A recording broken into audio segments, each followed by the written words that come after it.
ओम शांति। पहले पहले जब सब आप एकत्रित हुई थी मेडिटेशन हॉल में, तो प्रारंभ में फर्स्ट सेशन में कुछ थोड़े से शब्द मैंने आपके सामने बोले थे, आपको संबोधित किया था। तो मुझे कहा गया कि उसके विषय में कुछ और अधिक मैं कहूं। आप जो और टॉपिक्स को स्टडी कर रही हैं, वो तो आपके कोर्स में नियम पूर्वक जो बनाए गए सब्जेक्ट्स हैं, उनके विषय में आपको जानकारी दी जाती है, जो निस्संदेह आवश्यक है। मैं जो आपको बातें कुछ बता रहा हूं या पिछली दफा बताई, वो अटपटी इधर उधर की बातें, लेकिन जीवन में कई दफा काम आने वाली बातें। कई बातें ऐसी होती हैं कि कुछ समय पर काम आ जाती।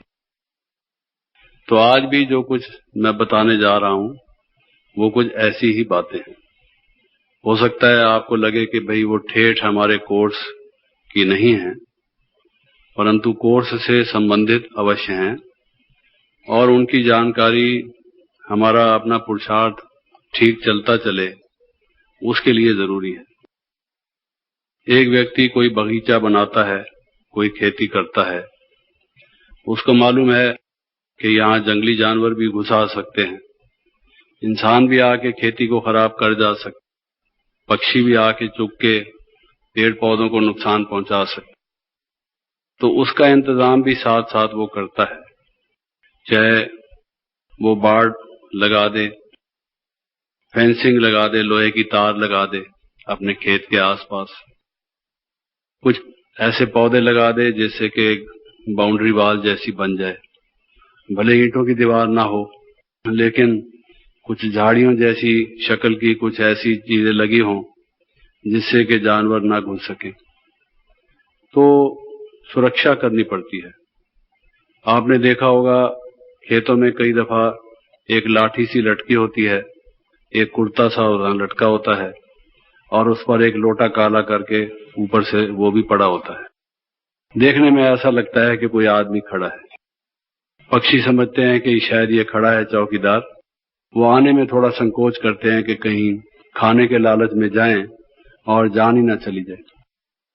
तो हवा जिसको कहते हैं, तो खेत की सुरक्षा उससे हो जाती है। ऐसे ही कुछ सावधानियां हमें अपने जीवन में अपनानी पड़ती है। ज्ञान हमें लेना है, योग हमें अभ्यास करना है, धारणा हमने अपने जीवन में बढ़ानी है, सेवा भी हमने करनी है। और आपको याद होगा मैंने कहा था कि 5वां सब्जेक्ट है, याद है, सहयोग।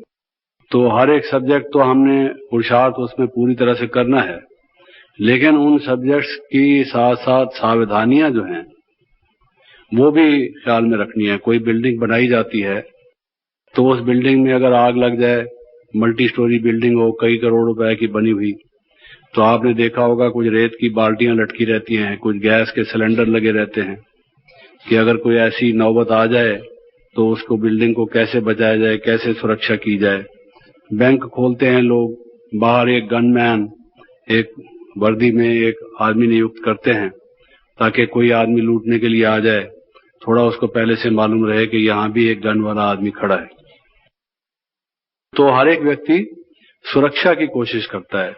घरों के दरवाजे बने हुए हैं ताकि चोर ना घुस आए, कोई जानवर ना घुस आए। सुरक्षा का साथ साथ ख्याल किया जाता है। उसकी ही वजह से सावधानियों को इस्तेमाल करना पड़ता है। सावधानियां जो हैं वो उसकी सुरक्षा के लिए होती है, ताकि वो आगे बढ़े चीज। ऐसा ना हो कि मेहनत करके हम उसको संजोएं, इकट्ठा करें और वो लुढ़क जाए, कोई उसको लूट ले जाए, उसका जल्दी से कोई नुकसान ना हो जाए। तो ज्ञान हम लेते हैं, एक एक सब्जेक्ट को हम लेते हैं, उसमें किन किन सावधानियों को साथ में हमें इस्तेमाल करना है ताकि हमारे ज्ञान में वृद्धि होती जाए। और ऐसा ना हो कि एक तरफ से हम ज्ञान लें, जैसे कोई चीज हमारे पास बर्तन हो, गाय का दूध कोई ले रहा है, दूध को दोहने वाला, और नीचे से बाल्टी में सुराख है, एक तरफ से दूध लेता जा रहा है, दूसरी तरफ से बहता जा रहा है, तो वो तो समझदार व्यक्ति का काम नहीं है। तो हम भी जो पुरुषार्थ करें उसमें हमें ये ध्यान देने की जरूरत है, ताकि साथ साथ उसमें हमारी कमाई में कोई हानि ना होती जाए। उसी को सामने रख के मैं आज के जो ये कुछ थोड़े से बोल हैं कनेक्टेड उसी से हैं। तो ज्ञान की जहां तक बात है, कुछ बातें जो मैं बताऊंगा वो प्रतिदिन करने की और कुछ बातों का ध्यान रखने की। अब सबसे पहली बात यह है कि कई दफा हमारी सेंटर्स पर लाइफ बहुत बिजी हो जाती है, विशेष सेवा का मौका आ जाता है।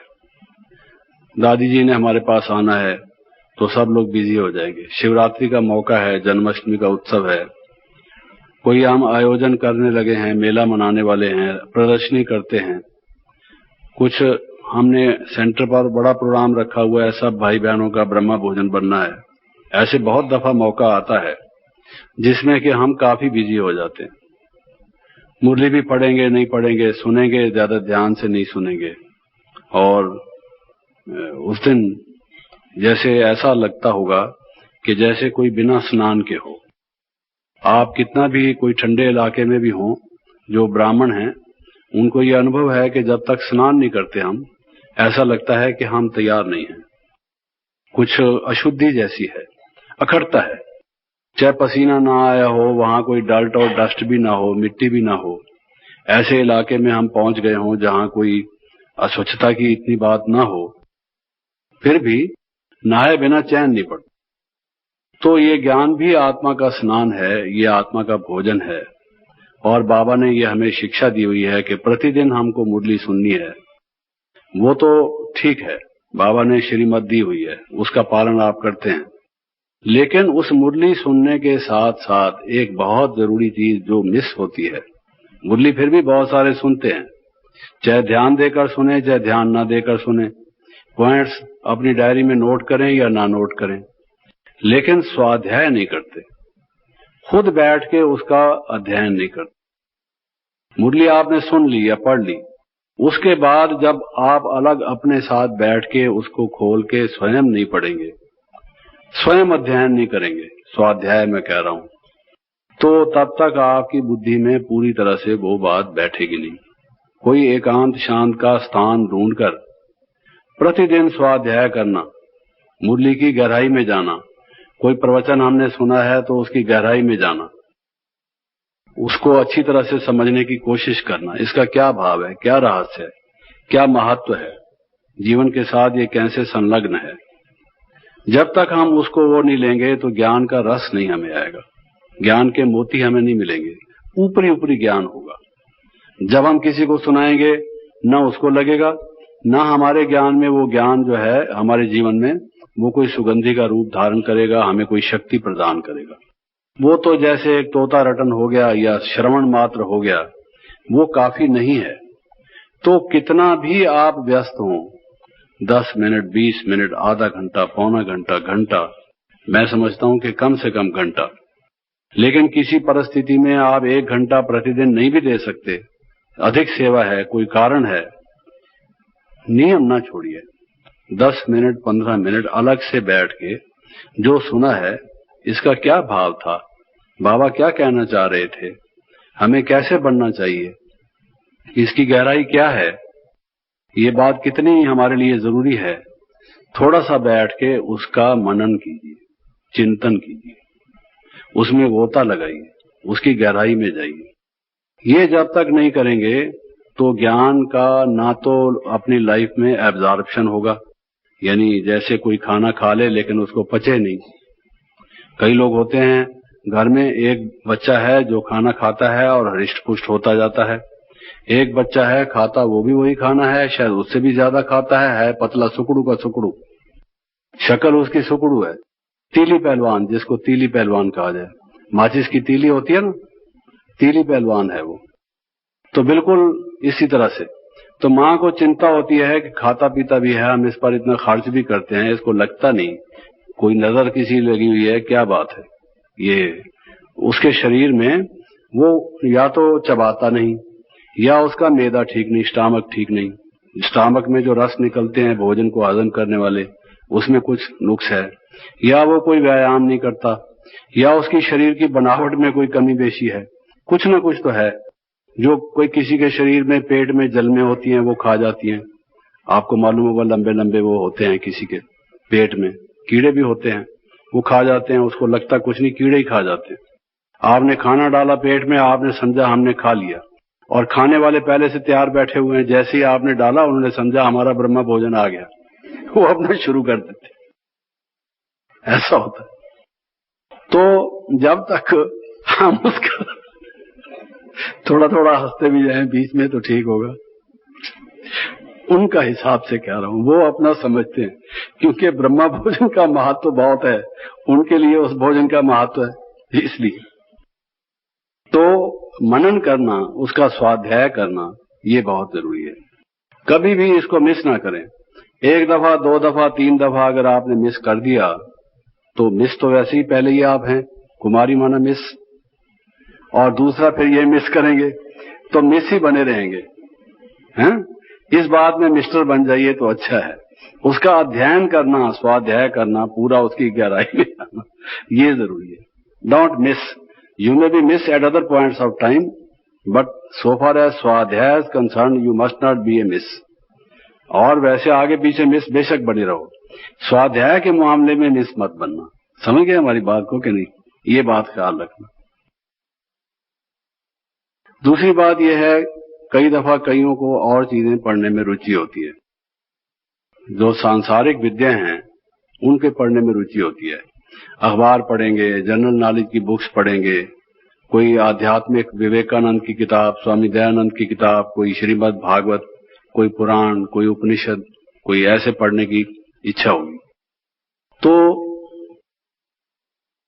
एक बात का हमेशा हमारे मन में ख्याल रहे, पहले तो हमारा जीवन अब आध्यात्मिक जीवन है, और हम एक आध्यात्मिक मार्ग पर चलकर हमने ऊंची मंजिल बनाई हुई है।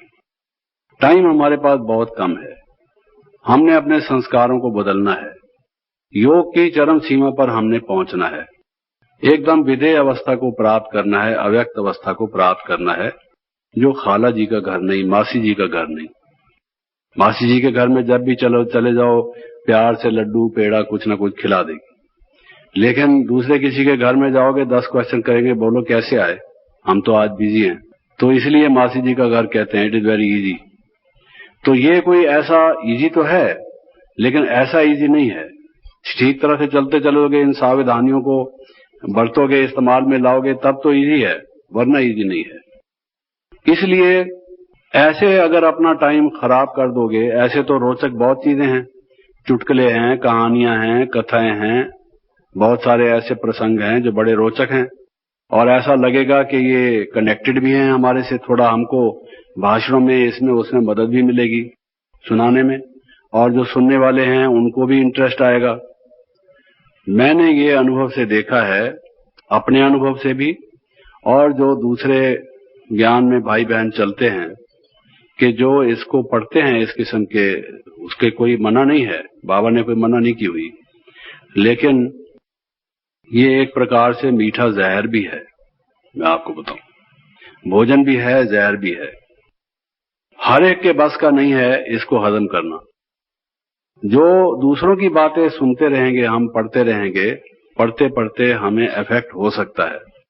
ये हो सकता है कि उनकी जो लच्छेदार बातें हैं, बड़ी रोचक बातें हैं, हमारे मन को इतना भाने लगे, आकर्षित करने लगे कि मुरली में हमारा इंटरेस्ट नहीं है, उसको पढ़ने में हमारा इंटरेस्ट है। रात को सोते टाइम जरा निकालो वो किताब, थोड़ा सा पढ़ लो, तो पढ़ तो लो, लेकिन इतनी हिम्मत हर एक में नहीं है। हम आपको बताते हैं, बाबा ने हमें जो कार्य दिया लिखने पढ़ने का, या इंस्टीट्यूशन के तरफ से प्रतिनिधित्व करने का, लोगों के सामने कुछ कहने का, या ज्ञान को स्पष्ट करने का, तो कई दफा ऐसी चीजों की जरूरत पड़ती है जो हम पढ़ते हैं, मैं खुद भी पढ़ता हूं, लेकिन ये बाबा का दिया हुआ वरदान है। बाबा ने हमें ये स्वीकृति दी, हमारे सिर पर हाथ रख के हमें आशीर्वाद दिया, हम ये समझते हैं कि संभव है कि हम ठीक चलते चले, वरना वो धीरे धीरे हम अगर उससे अफेक्ट होते जाते तो आज मालूम नहीं क्या हालत होती। पढ़ते पढ़ते हो सकता है कि उसमें कोई बात हमें खींच ले जाती। तो इसलिए उसमें से सिलेक्शन होने की जरूरत है।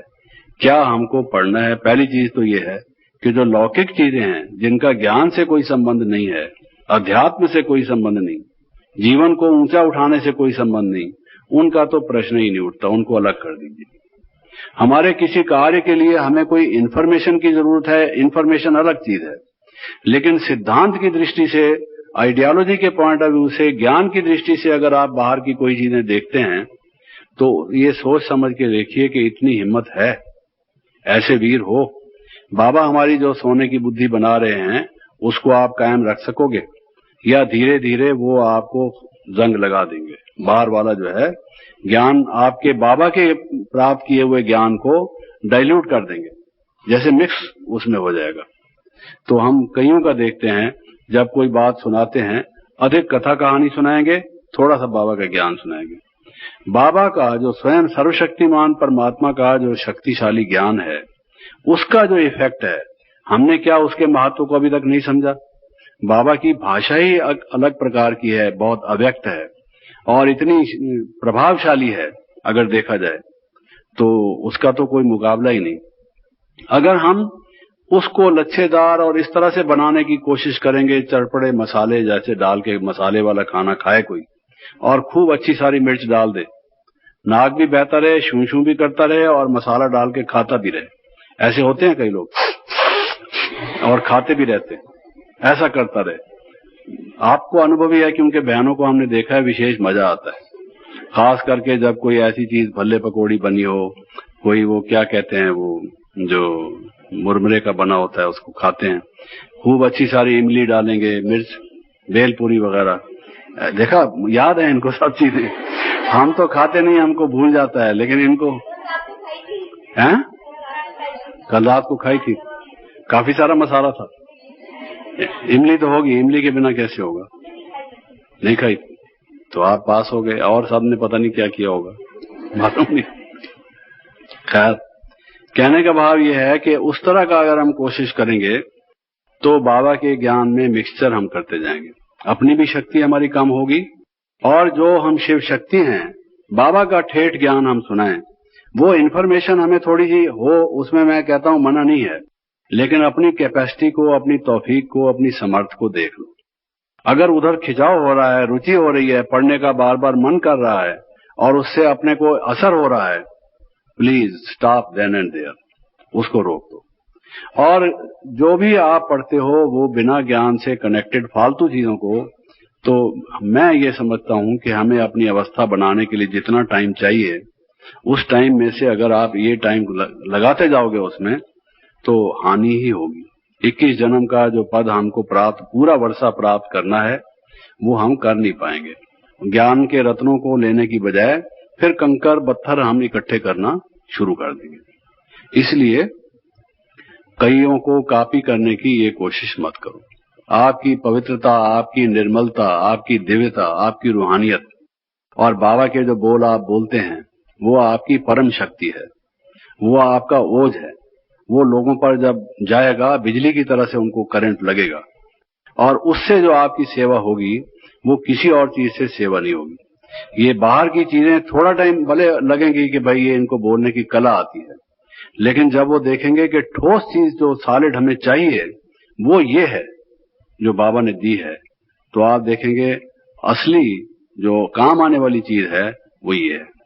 इसलिए ज्ञान के अध्ययन में और ज्ञान के पठन पाठन में, शिक्षा देने में इत्यादि में इस बात की कोशिश कीजिए। ये मैं नहीं कह रहा, फिर से समझिए कि बिल्कुल आप पढ़िए ही नहीं, लेकिन इस चीज की सावधानी को सामने रखते हुए, अपनी कैपेसिटी को ध्यान में रखते हुए कीजिए। तीसरी बात यह है कि जिस सेंटर पे आपने ज्ञान लिया, जिन बहनों ने आपको ज्ञान दिया, हो सकता है कि वो बहनें वही रहीं और आप जीवन में प्रगति कर गए। आपने ज्ञान, योग, धारणा, साधना इत्यादि के बल से उनसे आगे निकल गए, बड़े बन गए। लोग समझने लगे कि भाई आप विशेष हैं, और वो जहां थे वहीं रहे। कोई भी ऐसा कारण हो सकता है, लेकिन मैं ऐसा समझता हूं, मेरी ऐसी मान्यता है, उनके प्रति हमारी श्रद्धा भावना उनके प्रति हमारा सम्मान, जिस केंद्र से हमारा जन्म हुआ, जिन बहनों ने हमें पहले काका गागांगा ज्ञान का पढ़ाया, उनके प्रति कभी भी हमारी दुर्भाव या अपमानजनक या हम अपने को ऊंचा समझ के और उनके प्रति हमारी ऐसी भावनाओं, ये क्या होते हैं, हम तो क्या हैं और ये क्या है। तो मैं ये समझता हूं कि ये एक आदमी को गिराने वाली चीज है। कभी भी उस एहसान को हम नहीं भूल सकते जिन्होंने हमें पहला पाठ पढ़ाया, ज्ञान मार्ग में अंगुली पकड़कर हमें आगे चलाया, बढ़ाया। वो जो दिन थे और वो जो घड़ियां थी, वो जो व्यक्ति थे, उनके एहसान को कैसे हम भुला सकते हैं। जो इस टाइप का व्यक्ति है कि एहसान फरामोश है, जिसने उसका उपकार किया, कल्याण करने का निमित्त बना, करने वाला तो बाबा ही है, लेकिन जो उसके निमित्त बना, उसके प्रति ही अगर उसकी ऐसी श्रद्धा भावना नहीं है, मैंने ऐसा देखा है कि उनको जो स्टूडेंट्स मिलते हैं आगे चल के, वो स्टूडेंट्स भी उनके साथ वैसा ही करते हैं। एक दिन ऐसा आता है कि उनके अपने स्टूडेंट्स भी उनको वैसा ही मजा चखाते हैं। एक बात तो ये, क्योंकि ये तो संसार ऐसा है कि जैसे को तैसा, जैसा करोगे वैसा पाओगे, वो बात तो अलग रही, लेकिन उनमें ज्ञान का पूरा निखार हो, उसकी पूरी सुगंधी हो, वो नहीं होगी। ये उनके रुकावट का कारण बनेगी। तो ये बात ख्याल में रखने की है। फिर कुछ व्यक्ति ऐसे होते हैं जो हमसे ज्ञान में आगे होंगे, किसी जिज्ञासु को समझाएंगे, उनसे कन्विंस होगा, उनको ज्ञान स्पष्ट करने का तरीका आता होगा, आर्गुमेंट्स उनके अच्छे होंगे, यादाश्त उनकी तेज होगी, एक के बाद एक अच्छी बात बताते जाएंगे, और उनकी बुद्धि में ऐसी विशालता होगी कि जिसको भी है वो कोई बात पूछेगा, उसको ठीक तरह से फट समय पर उनको उत्तर ख्याल में आ जाएगा, उसको दे देंगे। तो ऐसे कई लोग होंगे। तो उससे अगर हम ईर्ष्या करने लगे और हम उनसे ईर्ष्या के परिणाम स्वरूप अगर एक सेंटर पर हम रहते हैं, तो ईर्ष्या का फल ये होगा कि हमारा व्यवहार उनसे बदल जाएगा, आपस में अनबन होगी। मूल कारण उसका ईर्ष्या होगा। दूसरा भी कहेगा, क्यों, क्या बात है, ऐसे क्यों बात करती हो, मैंने कुछ किया है क्या? हम कहेंगे हाँ हाँ जाओ जाओ, हमने सब देखा है, तुम हो ही ऐसी, तुम्हारे साथ ऐसे ही होना चाहिए। क्यों होना चाहिए? उसका जो रूट काज है वो ये है कि लोग समझते हैं ये अच्छा समझाती है और हम अच्छा समझाते नहीं, अपने से असंतुष्ट हैं। वो खसियानी बिल्ली खंबा नोचे वाली बात है। आपने सुना होगा, एक बिल्ली नाराज थी, उसको दूध मिला नहीं पीने को, और बच्चे ने, घर वाले बच्चे ने डंडा और मार दिया, तो नाराज हो गई कि क्या घर है, इतनी मुद्दत से यहाँ रह रही हूँ, दूध भी नहीं देते और डंडा भी साथ में मारते हैं, आज पता नहीं क्या बात है। तो और तो कुछ कर नहीं पाई, मालिक को और बच्चे के ऊपर तो हमला कर नहीं सकी। तो वहां एक खंबा था, वो अपने नाखूनों से खंबे को ही नोचने लगी। तो इसलिए कहावत मशहूर है कि खसियानी बिल्ली खंबा नोचे, और कोई ना मिले तो उसको ही आन ले, जो भी सामने आए। तो ईर्ष्या के वश जो जला भुना हुआ व्यक्ति होगा, अंदर से मन में सड़ रहा होगा, जिसको बुरा लगा होगा, है अपने से असंतुष्ट, समझेगा कुछ और व्यवहार दूसरों से खराब करेगा। तो जो ज्ञान में आगे है, उससे प्रेरणा लो कि क्या कारण है जो ये समझा पाते हैं, बल्कि उससे पूछो कि मुझे भी बताओ, आप कैसे समझाती हो, क्या आर्गुमेंट देती हो। तो जो अपने से ज्ञान में आगे है, उससे प्रेरणा लो, ईर्ष्या मत करो। अगर ईर्ष्या करोगे, जो ज्ञान है वो भी भूलता जाएगा। जब समझाओगे तो वो जला हुआ व्यक्ति क्या ठीक तरह से बोलेगा, उसके बोलने में और ही उसकी मेमोरी को, ईर्ष्या तो अग्नि के समान है, वो ज्ञान के घास को और ही आग लगा के जला देगा, कुछ बाकी रहेगा ही नहीं। उसकी बजाय खुश हो कि ये बहन, इसको क्या बाबा ने वरदान दिया है मालूम नहीं, कुछ इसका पूर्व जन्म का किया हुआ कर्म है, या बाबा ने अभी वरदान दिया है, या इसका पुरुषार्थ है, अच्छी बात है, इसमें खूबी है, कैसे है उसे समझने सीखने की कोशिश करो। जहां जो गुण है उसको अप्रिशिएट करो, तो उससे प्रेरणा लो, ईर्ष्या मत। अगर वो ईर्ष्या करोगे, अपनी भी गिरावट होगी, व्यवहार खराब होगा और सब लोग कंप्लेंट करेंगे। नतीजा ये होगा, एक दिन उस सेंटर को छोड़ना पड़ेगा, बदनाम होकर निकलोगे, दूसरे सेंटर पर भेजे जाओगे, और वो पूछेंगे क्यों वहां एडजस्ट नहीं कर सकी कि यहां भेजा है। तो वो कहेंगे भाई देखो ये है तो ठीक, लेकिन इसमें ईर्ष्या का संस्कार बहुत है। तो जहां जाएगी वो ईर्ष्या का संस्कार का सर्टिफिकेट साथ लेके जाएगी। फिर तीसरे सेंटर पर भी उसकी वही कंप्लेंट होगी, पहले मैट्रिक पास थी ईर्ष्या में, अब बीए पास हो जाएगी। ईर्ष्या का सर्टिफिकेट उसका बढ़ता जाएगा, BA, BCom, LLB सब करती जाएगी ईर्ष्या में, तो क्या फायदा हुआ उसका। तो उसको समाप्त करके प्रेरणा लेनी चाहिए। फिर आप देखेंगे कई दफा विज्ञान में, साइंस में कई बातें ऐसी आएंगी जो जिज्ञासु सेंटर पर आते हैं या अखबारों में बातें निकलती हैं, रेडियो पर आते हैं, कई लोग सुनते हैं, पढ़ते हैं, वो आके बताएंगे बहन जी फलां इतना बड़ा साइंटिस्ट है या इतना बड़ा हिस्टोरियन है, इतिहासकार है या इतना बड़ा विद्वान है, उसने आज ये बात कही तो मुझे तो जच गई। देखिए उसने ये तर्क दिया, ये युक्ति बताई, ये आर्गुमेंट दिया, ये है ना ठीक। तो हमें लगेगा ये बात तो कुछ ठीक लग रही है, तो वो बाबा की बताई हुई बात से विरोधी बात होगी। लगेगी ऐसे कि ये व्यक्ति जो बात कह रहा है बात तो ठीक है, हमारे पास इसका कोई उत्तर नहीं, इसका जो आर्गुमेंट है वो बेटर है, हमारे पास कोई ऐसा नहीं जवाब है जो हम इसको दे सकें। तो ये जो ज्ञान हम लेते हैं ये खत्म हो जाएगा। डाउट जो संशय है ये भी एक संशय का रूप है। जो ये संशय है ये ज्ञान को समाप्त कर, ज्ञान का महाशत्रु जो है वो डाउट है, बिल्कुल उसको खत्म करने वाला जो एक उसका दुश्मन महाशत्रु वो संशय है। संशय आत्मा विनिश्यति, उसका नाश हो जाता है। क्यों? बुद्धि का नाश हो जाता है, सद्बुद्धि का, दिव्य बुद्धि का। बुद्धि का नाश हो गया तो व्यक्ति का नाश हो ही गया, क्योंकि वो अपनी कुबुद्धि से गलत काम करता है और नाश की तरफ खींचा हुआ जाता है। जैसे गले में रस्सी डाल के कोई खींच रहा उसको विनाश की तरफ, जिसकी जैसे मृत्यु आती है वो काल उसको उधर खींच के ले जाता है, उसको पता भी नहीं लगता है। ऐसा ही नाश उसका संशय वाले का हाल होता है। हमेशा ये रखो कि ये व्यक्ति कहता है तो इसकी जितनी नॉलेज है उसके हिसाब से कह रहा है, कल को ये बात बदल सकती है जो वो कह रहा है, बाबा की बात नहीं बदल सकती। बाबा की बात ठीक है। हमने अपने जीवन में जो लगभग 40-45 वर्ष का अनुभव है ये बहुत देखा है।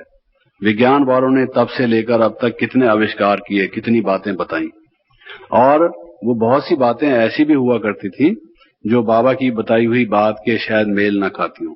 और वो तो बड़े बड़े साइंटिस्ट हैं, नोबेल प्राइज जिनको मिला हुआ है, विश्व में जिनकी बहुत बड़ी प्रतिष्ठा है। लोग आके कहेंगे कि नहीं जी ऐसी बात है, और थोड़े दिनों के बाद देखेंगे कि दूसरे वैज्ञानिक ने उसकी बात को गलत बताकर एक नया सिद्धांत बताया। तो अपने मन में ये रखो कि बाबा की बात गलत नहीं हो सकती। ये मनुष्य है, वो भगवान है, वो त्रिकालदर्शी है, ज्ञान का सागर है। ये एक विद्या को जहां तक हो सका है पढ़ चुका है, लेकिन मनुष्य फिर भी गलती कर सकता है, भगवान गलती से अतीत है। तो ये अपने जीवन में हमेशा ये बनाए रखना इस बात को कि जो हमें ज्ञान मिल रहा है वो शाश्वत है, सत्य है, नित्य है, सार्वभौम है, वो गलत नहीं हो सकता। ज्ञान में निश्चय, सिर्फ ज्ञान नहीं, ज्ञान का निश्चय। मम्मा की बात पिछले दिन हम कह रहे थे, जब मम्मा के दिन की बात थी तो उसमें मम्मा कई दफा जब मुरली चलाती थी तो कहती थी एक है ज्ञान, एक है ज्ञान का भी ज्ञान, ज्ञान का भी ज्ञान। ज्ञान का ज्ञान क्या मतलब? फिर उस पर मम्मा स्पष्ट करती थी। लंबी बात है, लेकिन अभी के प्रसंग में जो संबंधित है वो मैं कहना चाहता हूं कि ज्ञान सत्य कौन सा होता है, असत्य कौन सा होता है, सत्य ज्ञान के क्या लक्षण हैं, उसकी पहचान, ये ज्ञान का भी ज्ञान है। ये कैसे समझे हम कि ये बात ठीक है कि ये बात ठीक है? दोनों व्यक्ति कहते हैं मैं आपको सही बात बताता हूं, तो कौन व्यक्ति सही बात बता रहा है आप जांचेंगे कैसे? जब तक आप में ज्ञान का ज्ञान नहीं होगा तो ज्ञान भी पूरी तरह से ले नहीं सकेंगे। तो वो उसको मम्मा कहती थी ज्ञान का भी ज्ञान। तो उसमें भी जो लंबी जो मैंने कहा बात है उसमें से सार विशेष अभी आज के प्रसंग में ये है कि बाबा सत्य है, गॉड इज ट्रुथ, परमात्मा सत्य है। लोग सब यही कहते हैं असतोमा सद्गमय, हे प्रभु हमें असत से सत्य की ओर ले जाओ। बड़े बड़े साधु संत महात्मा यही कह रहे हैं। और जो जितनी भी कोई सत्य की बात साइंस वगैरह वाले बताते भी हैं, that is not the ultimate truth, वो परम सत्य नहीं है, कोई फाइनल उन्होंने कह दिया हो ऐसा नहीं है। अगर आप विज्ञान का इतिहास पढ़ें, साइंस की जो हिस्ट्री है उसमें आप देखेंगे कि साइंस वाले जो बाद में आते रहे हैं वो पिछले साइंटिस्ट के विचारों में संशोधन करते आए, परिवर्तन करते आए, परिवर्धन करते आए। वो एक ही बात पर स्थिर नहीं रहे। सारा उनका इतिहास ही ये बताता है कि अस्थिरता है उसमें। एक परमात्मा ही है जिसका ज्ञान इदम इत्थम, जिसको कहा जाए ये ऐसा ही है, दूसरी तरह से हो ही नहीं सकता, कोई सिद्ध करके दिखा दे। क्यों? क्योंकि वो तीनों कालों, तीनों लोगों को जानता है, जो कि मनुष्य की सामर्थ्य से बाहर है, इसलिए उसका ज्ञान सत्य है। ये निश्चय अगर आपका डोल गया और तो समझिए कि सारी बिल्डिंग में जैसे अर्थक्वेक आने से कोई बिल्डिंग में दरारें आ जाएं, उसकी दीवारों में, उसके गर्डर्स में, छत में, और सारी बिल्डिंग ऐसी हो, लोग कहें कि अब ये रहने लायक नहीं है, ऐसी हालत हो जाएगी। संशय ऐसी चीज है। तो जब एक दफा आपने पहचान लिया ये कौन ज्ञान दे रहा है, ये तो समझ गए कि नहीं समझ गए कौन ज्ञान दे रहा है, समर्पित होने की इच्छा है आप में और उसके प्रति ये भावना ली हुई है कि हम उसके जो मैसेज है संसार को देंगे, तो वो कौन है ये तो अच्छी तरह से समझ लिया ना। तो उसमें वो कहते हैं बदल जाए दुनिया ना बदलेंगे हम, लोग कुछ भी कहते रहे, ऐसे नहीं कि हम बदलेंगे नहीं, अपने संस्कारों को चेंज नहीं करेंगे, ये भाव नहीं, लेकिन ये जो हमारा निश्चय है ये अटल अडोल रहेगा। इस विषय में आपकी विजय है, निश्चय आत्मा विजयती, कभी भी डाउट ना हो। है जी? डायनासोर वो फिर पूछना, ये प्रश्न अलग चीज है, संशय अलग चीज है। मेरे ख्याल में दोनों में अंतर तो आपको होगा पता, प्रश्न किसको कहते हैं, संशय किसको कहते हैं। प्रश्न है एक हमारी उत्सुकता, क्यूरियोसिटी का चिन्ह, हम जानना चाहते हैं। प्रश्न से ही बहुत से जो ज्ञान है उसका विकास हुआ है, उद्गम हुआ है। जो मनुष्य के मन में प्रश्न उठता है उसकी खोज करता है, उसके परिणाम स्वरूप ही होता है। आपके मन में कुछ प्रश्न थे, मैं कौन हूं, कहां से आया हूं, कहां जाना है, ये संसार क्या है, उन प्रश्नों की थैली बांध के आप सेंटर पर ले आए थे, एक एक करके आपके हल होते गए, तभी आपकी समझ में आया। प्रश्न ही ना हो मन में, प्यास ही ना हो, तो क्या उसको आप अंडरस्टैंड करेंगे। इसलिए कई लोग कहते हैं मुमुक्षा, जो ये संत लोग हैं, माने प्यास इतनी ज्यादा हो, जुगुप्सा या मुमुक्षा, एकदम उत्कट प्यास हो कि इस ज्ञान के बिना मैं रह नहीं सकूंगा, अब मेरे जीवन में जब तक मुझे परमात्मा का परिचय नहीं मिलेगा, आत्मा का परिचय नहीं मिलेगा, मुझे चैन नहीं पड़ेगा। जैसे वो उसकी बात बताते हैं कि भाई कौन सा पक्षी जो पानी जाता है, चातक जिसको कहते हैं, चातरक हम बोलते हैं, चातरक नहीं, वास्तव में चातक होता है। तो वो जो चातक है उसकी जब हम चातक नहीं होंगे तो ज्ञान नहीं लेंगे। उसमें प्रश्न की बात अलग है, प्रश्नों की अलग अलग श्रेणियां हैं, फालतू प्रश्न भी कोई करता है, क्वेश्चन फॉर क्वेश्चन से, व्यर्थ के प्रश्न, वो अलग बात है। वो तो किसी की हैबिट होती है ऐसे ही कुछ ना कुछ निकालना, बाल की खाल, फिर खाल निकाल के फिर उसका बाल, बाल की फिर खाल, उसका तो कोई फायदा नहीं, that is waste of time. लेकिन जो वर्दी प्रश्न है, ठीक प्रश्न है, वो तो करने में कोई हर्ज नहीं। संशय अलग चीज है। संशय को ये मनुष्य निर्णय कर लेता है कुछ टाइम के लिए ही सही चाहे कि ये गलत है और फलां चीज ठीक है। प्रश्न में ये होता है कि मेरे में जानने की इच्छा है कि इसमें क्या खूबी है, इसमें क्या खूबी, तो ये प्रश्न और उसमें फर्क है। आपको मालूम होगा कि संशय की जो जननी है वो शंका है, और शंका आपको मालूम है, लघु शंका और दीर्घ शंका, ये पता है सबको। जो हम यूरिनल में जाते हैं वो लघु शंका, जो हम टॉयलेट में जाते हैं वो दीर्घ शंका। तो शंका जो है वो तो अशुद्ध चीज है। अगर मनुष्य में शंका पैदा हो गई मन में, तो मन खराब हो गया। तो उसके शंका के बाद तो स्नान करना पड़ता है, बाथरूम में कपड़े भी चेंज करने पड़ते हैं। तो ये जिसको शंका पैदा हो गई, संशय पैदा हो गया, दैट इज डेंजरस। फिर उसमें जो ज्ञान हम लेते हैं उसको हमेशा ये देखिए कि ज्ञान का कनेक्शन हमारे चरित्र से है। ये सारा ज्ञान क्यों दिया जाता है? ये जैसे बिल्डिंग बनी, तो बिल्डिंग बनाते टाइम जब छत बनती है तो छत के नीचे आपने देखा होगा बल्लियां और तख्ते लगाए जाते हैं, ताकि जब तक ये पक्की हो जाए, सेट हो जाए, गिर ना जाए।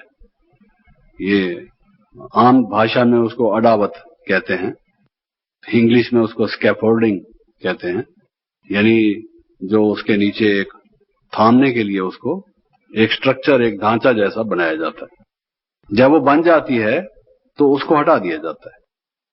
क्योंकि अगर उसको ही बांधे रखेंगे तो हम कैसे बैठेंगे? मकान हमने अपने लिए बनाया है, कोई उसके लिए तो नहीं बनाया है। अगर वो बंधा रहेगा तो हमारा ही सिर टूटेगा, हम उधर से गुजरेंगे तो हटा दिया जाता है। That is only for some time, जब तक वो सेट हो जाए। तो मम्मा ऐसे बताया करती कि जो ज्ञान है वो एक अडावत है। जब हमारी स्थिति बन जाती है, हम पवित्र बन जाते हैं, देवता बन जाते हैं, फिर इस ज्ञान की जरूरत नहीं होती। सतयुग में ज्ञान की जरूरत नहीं है। ज्ञान की जरूरत तब तक है जब तक आपकी स्थिति विशेष जो है वो देवताओं के समान या अव्यक्त स्थिति फरिश्तों के समान बन जाती है। तो ज्ञान का पर्पज ही ये है, उद्देश्य ही ये है, लक्ष्य ही ये है। उसके बिना ज्ञान जो है वो पर्पजलेस है, फ्रूटलेस है, कोई उसका लक्ष्यहीन है। तो ये सोचकर जो भी ज्ञान आप सुनते हैं, बाबा की मुरली में जो भी बात आज आपने सुनी, इसका हमारी लाइफ से क्या कनेक्शन है। ये नहीं कि knowledge is only for knowledge सेक।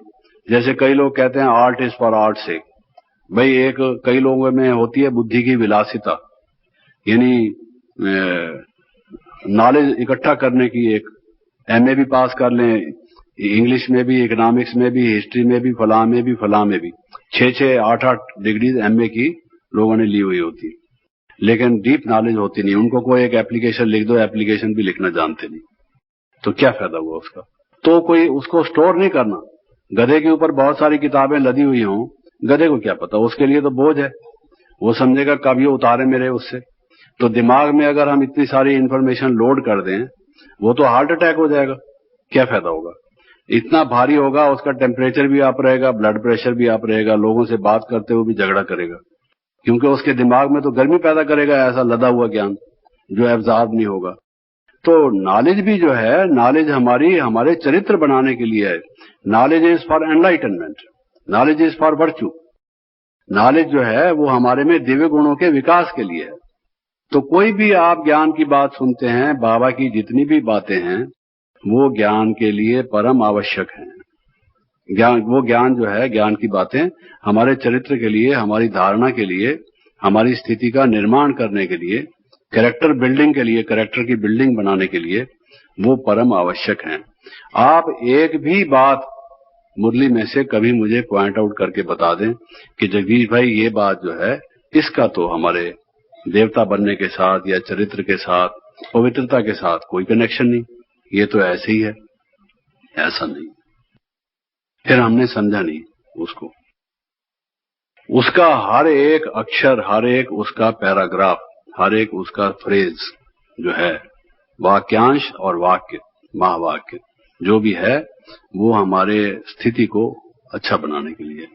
इसलिए जब कभी आप मुरली सुनते हैं, कोई बात पढ़ते हैं, स्वाध्याय करते हैं, तो ये सोचिए कि इससे मेरी स्थिति और आगे कैसे बढ़े, ये उसमें बल कैसे लाए, मेरे पुरुषार्थ को तीव्र कैसे करे, मंजिल तक ले जाने में मुझे सहायक कैसे बने। ज्ञान तो एक नाव के समान है जो मेरी यात्रा पर मुझे ले चले। ये नाव का काम कैसे करे? ये रतन है, ये मुझे रतनों का काम जो प्रकाश देना या एक अमूल्य निधि के तौर से होना, वो कैसे हो? ये नॉलेज इज फॉर कैरेक्टर। मैंने बताया था पिछले दिन भी कि लोगों ने ज्ञान की अलग अलग परिभाषाएं की हैं, लेकिन नॉलेज इज वर्च्यू, इसको ही विजडम कहते हैं। जब ज्ञान से मनुष्य में बुद्धि उसकी ऐसी बन जाए कि वो गुणों का स्वरूप हो जाए, उसी को रितम भरा बुद्धि, सदज्ञान, विवेक ज्ञान, जिसको विवेक, सद विवेक कहते हैं, वो उसको कहा जाए, जिसको इंग्लिश में हम विजडम कहते हैं। तो ये चाहिए। रितम भरा जिसको कहा जाता है, यानी अमृत के समान, वो ज्ञान है जिसमें विष का अंश मात्र भी ना रहे और हमारा जो चरित्र है अमृत के समान हो जाए। तो इसको ध्यान में रखना है। दूसरी बात यह है कि हम किसी भी बात को अंधश्रद्धा के तौर से एक्सेप्ट न करें। टोटल हम अपनी पर्सनैलिटी ऐसी बनाएं, चिंतन का जो हमारा तरीका हो, हमारा जो जीने का दृष्टिकोण हो, ज्ञान को जब हम सुनते हैं, बाबा के ज्ञान को, या संसार में कहीं भी कोई बात सुनते हैं, हमारा उसके प्रति जो दृष्टिकोण हो वो अंधश्रद्धा का ना हो। श्रद्धा हो, अंधश्रद्धा ना हो।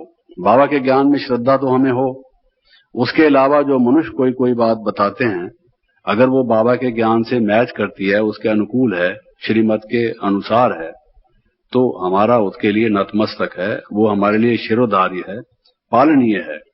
लेकिन नहीं तो उसको विचारिए, सोचने की जरूरत है, उसको सोचिए, एक्सेप्ट करने से पहले माइंड उसको एक्सेप्ट करे। अगर हमारा बुद्धि एक्सेप्ट नहीं करती, केवल इमोशन ने हमारे एक्सेप्ट कर लिया है, तो वो ज्ञान बुद्धि में सेट नहीं होता है, ठीक तरह से कन्फ्लिक्ट पैदा करता है, हमारी पर्सनैलिटी में, हमारे बिहेवियर में कन्फ्लिक्ट पैदा करता है।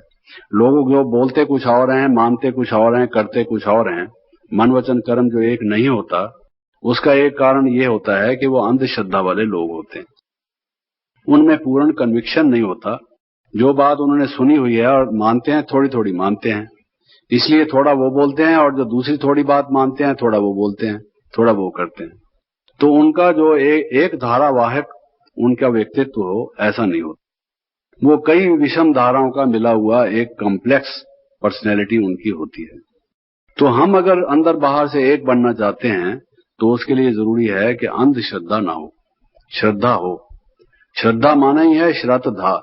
श्रद्धा शब्द दो शब्दों का बना है, श्रत धा। धा माने धारण करना, श्रत माने सत्य। सत्य को धारण करना, उसको ही श्रद्धा कहते हैं। सत्य को धारण करने का, जब सत्य हमने समझ लिया, फिर उसमें विश्वास करना और उसको धारण करना, उसी का नाम श्रद्धा है। तो अंधश्रद्धा ना हो, लेकिन कट्टरवादिता भी ना हो, और ओपन माइंडेड हो। अब बाबा की बात है, हम कट्टरवादी कैसे ना हो? जो बात हमने बाबा की समझी, सुनी, हम मानते हैं, हमारा निश्चय है, तो हम उसके विषय में कट्टर हैं, तो वो बात अलग है। लेकिन कोई हमें बड़े बताते हैं कि देखो ऐसा नहीं, इसका भाव ये नहीं है, इसका भाव ये है, तो उसमें हम ओपन माइंडेड हों, ऑलवेज ओपन टू करेक्शन। अगर हमने कोई बात ठीक नहीं समझी है, तो ज्ञानी का एक लक्षण ये है कि जहां वो बात को एक सुलझे हुए मन से समझने की कोशिश करेगा, वहां वो ये भी कोशिश करेगा कि अगर कोई उसको करेक्शन देता है, वो ये ना समझ ले कि मैं तो सब समझता हूं। अगर किसी में ये भाव आ गया कि मैं जानता हूं, मुझे भी पता है, मैं भी पुराना हूं, मैंने भी सुना है, मैं भी बाबा के साथ रहा हूं, अगर ये भाव हो गया, उसकी करेक्शन होना समाप्त हो गया, तो परफेक्शन कैसे होगी? Perfection is impossible without correction. जब तक करेक्शन नहीं करते जाओगे, इंप्रूवमेंट कैसे होती जाएगी? और इंप्रूवमेंट नहीं होती जाएगी तो एक्सेलेंस कैसे होगा? परफेक्शन कैसे होगा? तो इंप्रूवमेंट होना जरूरी है। तो वो उस लक्ष्य तक, इतनी ऊंची मंजिल तक, कोई भी हमें अगर कोई बात ये ठीक तरह से समझा देता है कि देखो भाई, ये बात ऐसे नहीं है, ये व्यवहार ठीक नहीं, ये बोल ऐसे नहीं होने चाहिए, दृष्टिवृत्ति में इस तरह की भावना रखना ये ठीक नहीं, अगर कोई हमें समझा देता है और हम कहेंगे हाँ हाँ तुम ही ज्यादा समझते हो, जैसे कि हम समझते ही नहीं हैं, हम इतने पुराने हैं, आए हो हमें समझाने के लिए, अगर हम ये एटीट्यूड रखेंगे, तो फिर हम अपने सीमा, अपने जो लक्ष्य है वहां तक नहीं पहुंच पाएंगे। Always be open minded. जहां तक ये समझने की बात है, सुनो तो सही किसी की बात, सुनने से पहले ही उसको रद्द कर देते हैं, ये तो गलत बात है। कोई बात ऐसे होती है जिसको बाबा कहते हैं हियर नो इविल, है ही इविल, उसको क्यों सुने? लेकिन कोई बात हमें कोई करेक्शन दे रहा है, तो क्या हमने करेक्शन नहीं करनी? हम हो चुके हैं परफेक्ट। बाबा ने कहा है अगर आत्मा परफेक्ट हो जाएगी, फिर तो शरीर छोड़ देगी, क्योंकि इम्परफेक्ट शरीर में कैसे रहेगी वो? जो हमारे इस शरीर में रहने का ये स्वतः ही एक प्रमाण है कि हम अभी परफेक्ट नहीं है, because we are in imperfect body, imperfect world, doing imperfect things. जब तक हमारे में रंच भी देह अभिमान है, तो बाबा कहते हैं कोई ना कोई भूल छोटी मोटी आप करते रहते हो। अगर कोई हमें समझाता है, कई दफा हम खुद भी समझते हैं, दूसरे के समझाने की जरूरत नहीं होती, वो हम कह सकते हैं कि हाँ जो आप कहते हैं वो हमने समझ लिया, आपका इशारा ही काफी है। लेकिन ओपन माइंड से समझना तो चाहिए। ज्ञान में भी अगर कोई बताता है कि इसका ये भाव है, समझना तो चाहिए। आखिर हमसे भी कोई बड़े हैं और उन्हें भी कुछ समझा है कि नहीं समझा है, ये हमेशा ख्याल होना चाहिए, वरना अभिमान आ जाएगा और ज्ञान में जो ग्रोथ है, हमारा विकास है, वो रुक जाएगा, हमारा अपना ही नुकसान होगा, हम आगे बढ़ेंगे नहीं। जो हमें पहले पहले ज्ञान में आने में जो खुशी होती है, लगता है कि बहुत हम में बल आया है, और बहुत लोग कहते हैं कि अब हमारी वो गति जो है वो मंद पड़ गई है। उसका एक मुख्य कारण यही होता है कि अब हम समझते हैं, हम समझ गए, हमें सब पता है, जबकि हम वास्तव में समझे नहीं होते। अधूरे से अधूरे, little knowledge is dangerous thing वाली बात है, उतना ही समझे होते हैं कि भाई चूहे को हल्दी की गांठ मिली, कहता है मैं भी पंसारी हूं, वही वाली बात होती मिली है, इतना ही है। इस बात का ख्याल रखना चाहिए। कुछ हमारे ज्ञान के जो हम उदाहरण या उद्धरण देते हैं, या कोई गीता में से कोई श्लोक कई दफा पढ़ के हम सुनाते हैं, यदा यदा ही धर्मस्य ग्लानिर्भवति भारत अभ्युत्थानम अधर्मस्य तदात्मानं सृजाम्यहम्, या और कुछ कई बातें ऐसी हम बताते हैं। मन मना भव मध्यादि भव मामेव नमस्कुरु, जो भी मान लो इस तरह से बात हम सुनाते हैं। क्या समझते हैं कोई पंडित बोल रहा है? ऐसा नहीं, ये गीता की बात है, आपको सुना रहे हैं। आप लोगों ने भक्ति की नहीं, गीता पढ़ी नहीं, मालूम नहीं आपको, तो गीता हमारा मुख्य ग्रंथ रहा है और अपने किस्म की एक चीज है जिसको बाबा ने आके अब ठीक किया है। साथ साथ ये कहना जरूरी है। तो अगर हम गलत बोलते हैं उससे ना ही बोलना ठीक है। अगर कोई हमको बताता है कि इसमें करेक्शन है, हम कहते हैं ठीक है ठीक है, अब क्या, और काम का नाच रहे हैं, क्या फायदा उसका, तो ना ही नाचिए तो अच्छा है। कहिए कि साहब ऐसा है, हम नाचना नहीं जानते, ठीक है, मैं ऐसा समझता हूं, लेकिन उसकी बजाय हम क्यों हिम्मत हारें, हम अपने को करेक्ट क्यों ना करें। तो कोई भी हमारे उच्चारण में, बोल में, हैबिट में, खाने पीने में, बैठने उठने में, किसी भी प्रकार की ज्ञान के वर्णन में, ज्ञान को सुनाने के तरीके में, क्लास कराने में, भाषण करने में कोई ऐसी त्रुटि है, कोई हमें बताता है ये ठीक नहीं है। अब देखिए कई लोग बैठते हैं यहां ऐसे बैठे हैं, आप भी उनके साथ बैठे, ऐसे करते रहते। बस में बैठे हैं आपके साथ, सारी सीट हिलाते, आप भी साथ साथ हिलते। अब आपके पेट में जो खाना है वो भी हिल रहा है, तो आप समझते हैं कब हिलना बंद करे। कोई चीज पड़ी होगी, उसके ऊपर हाथ रख के झुक के खड़े होंगे। कोई चीज इस तरह से मान लो, सीधा खड़ा होना भी नहीं जानते। किसी वरिष्ठ व्यक्ति से बात की जाती है, कैसे खड़े हों हम, कैसे बात करें, अभिवादन करने की रीत क्या है, अपने से किसी बड़े से मिलें तो मिलें कैसे, नहीं मालूम है। अगर उनको कुछ बताओ भी सही, कहेंगे ये तो फंसी आदमी है, खामखा ऐसे बात को बढ़ाते हैं। इसमें क्या फर्क रखा है? These are important things in life. अगर हम महाराजा महारानी बनने वाले हैं, एटिकेट मैनर्स क्या होते हैं, जो एक शिष्ट व्यक्ति है, एक महाराजा महाराजा से कैसे मिलता है, एक शिष्ट व्यक्ति कोई साहबजादे से कैसे मिलता है, उसका बोलना कैसे होता है, ये सब चीजें हमें छोटी छोटी बातें भी सीखने की हैं, क्योंकि हम बहुत बिगड़ चुके हैं। हमारा खाना पीना उठना बैठना सब परवर्टेड हो चुका है, बिगड़ चुका है।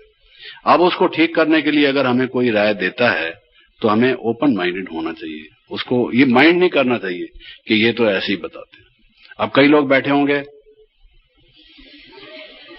दांत के ऊपर दांत दबा के करते रहेंगे, कई नाक को खोदते रहेंगे, अलग अलग हैबिट्स हैं, कई अंगुली मुंह में चबाते रहेंगे। आपको मालूम में कई किस्म की हैबिट्स हैं। देखिए दादी जी कैसे बैठती हैं, बड़ी बहनें कैसे बैठती हैं, सीखिए। लाइफ में सीखने को बहुत कुछ है। तो कहने का भाव यह है, we must be open to correction. There are so many things which we have to learn. ये जीवन सीखने के लिए है, और सीखने के लिए बहुत सारी बातें, क्योंकि टेढ़ापन, हम अष्टावक्र है ना, 8 जगह से टेढ़े हैं, कोई अष्टावक्र एक थोड़ी था, सब हम अष्टावक्र हैं। तो वो अब सारे वक्र कहां से निकले? एक दफा लकड़ी टेढ़ी सूख गई, गीली लकड़ी को तो सीधा किया जा सकता है, सूख गई उसको ठीक करना बड़ा मुश्किल है। लेकिन बाबा कहता है हो सकता है, मैं उस्तादों का उस्ताद हूं, करता है, तो हमें कोई करेक्शन मिलती है तो करना चाहिए। फिर खास बात यह है कि बाबा ने जो ज्ञान दिया है, निस्संदेह उससे हम ज्ञान की अथॉरिटी बन जाते हैं। जो ज्ञान हमारे पास है वो दुनिया में किसी के पास नहीं है। ये एक ऐसी जबरदस्त चीज है जिसका मूल्य इतना महान है, जो संसार की परम श्रेष्ठ विद्या है, जिसकी तुलना में और कोई विद्या टिक नहीं सकती, जिससे कि अविनाशी प्राप्ति होती है, जिसको हम अविनाशी ज्ञान कहते हैं।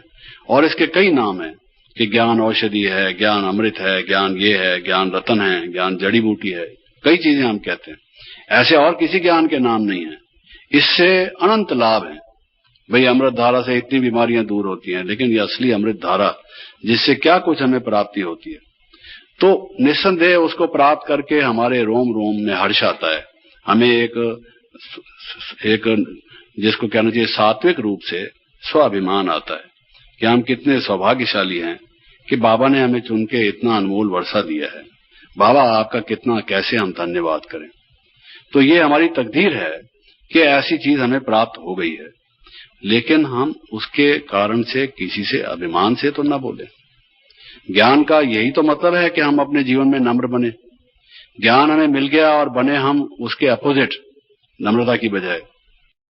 कहते हैं जिस वृक्ष को जिस शाखा को जितना फल लगता है उतना वो झुक जाती है, और उसकी बजाय हम बांस के पेड़ की तरह से अकड़ के खड़े हों, तो वो तो उसके विपरीत हो गया। तो अथॉरिटी का नशा हम में रहे, ये एक बड़ी कला है। जैसे सर्कस में कोई कला है, लोग अपनी दिखाते हैं बैलेंस, तो ज्ञानी की ये कला है कि पूर्ण निश्चय होते हुए भी कि परम सत्य ज्ञान, त्रैकालिक सत्य, सार्वभौम सत्य, शाश्वत सत्य जिसको कहा जाए कि भाई प्रत्यक्ष ज्ञान जिसको कहा जाए, ऐसा ज्ञान हमें मिला। लेकिन उस ज्ञान के मिलने के साथ साथ, उसके नशे के साथ साथ, उतनी ही हमारे जीवन में नम्रता हो। ऐसे कई लोग हमने संसार में देखे हैं, अज्ञानता में भी पड़े हुए लोगों को हमने देखा है कि इतने उनके पास धन है, इतनी उनकी बड़ी पोजीशन है, लेकिन वो इतनी सज्जनता से मिलते हैं, ऐसा सद्व्यवहार करते हैं, इतना झुक के चलते हैं कि आपको आश्चर्य होगा। आप कहेंगे कैसे ये व्यक्ति है। और हम लोगों से तो और भी ज्यादा उम्मीद होगी कि जो देवता बनने चले हैं, जो संसार का उपकार और कल्याण करने के निमित्त हैं।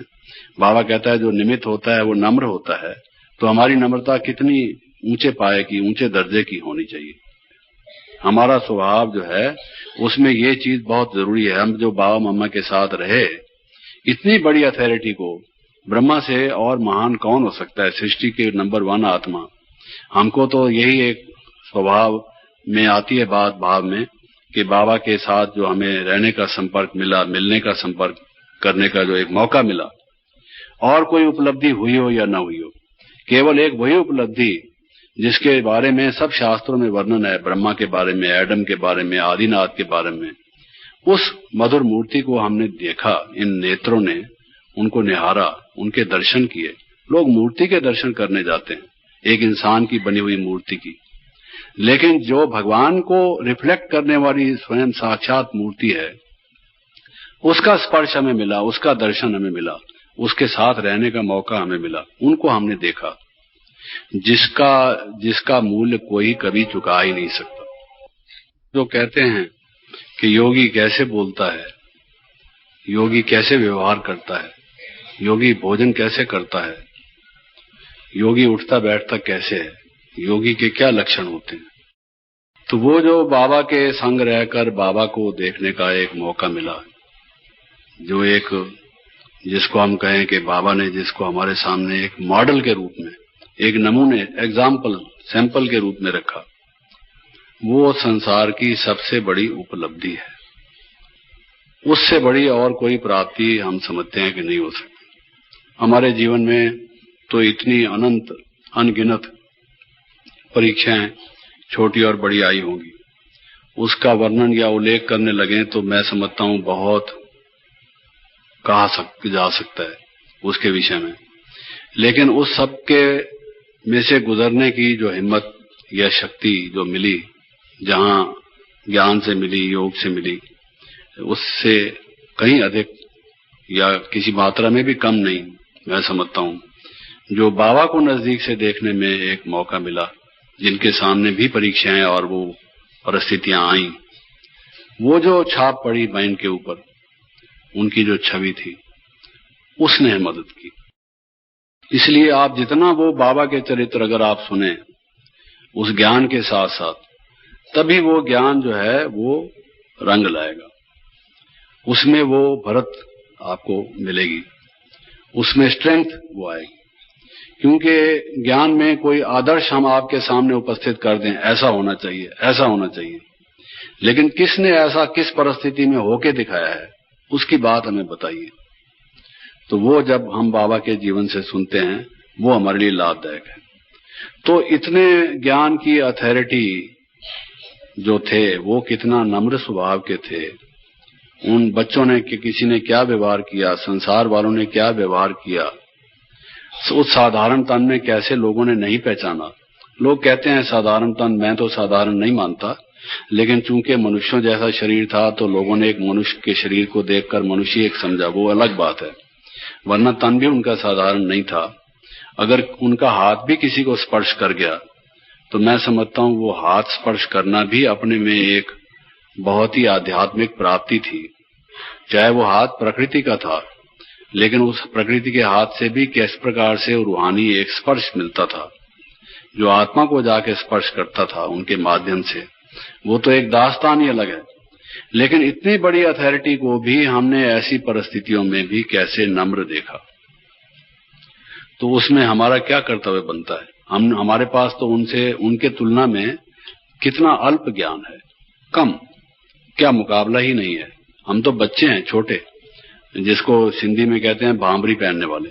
छोटा बच्चा होता है ना, घुटनों के बल जो चलता है, खड़ा नहीं हो सकता है, वो उस टाइप के बच्चे हैं अभी। तो वो और कहां बाबा, कितना कोई तुलना भी नहीं। तो ये अभिमान जो है, जो आपस में दैवी परिवार में भी संघर्ष और टकराव पैदा करता है, ये एक हमारे लिए गिरावट का काम है। तो ज्ञान में ये हमें ख्याल रखना चाहिए, वरना उस ज्ञान का हमारे कोई प्रभाव नहीं होगा, ना हमारे जीवन में कोई विशेष रूप से लाभ होगा, ये समझ लीजिए। और फिर बाबा ने हमें बहुत सारे टाइटल दिए हैं, बहुत टाइटल दिए हैं।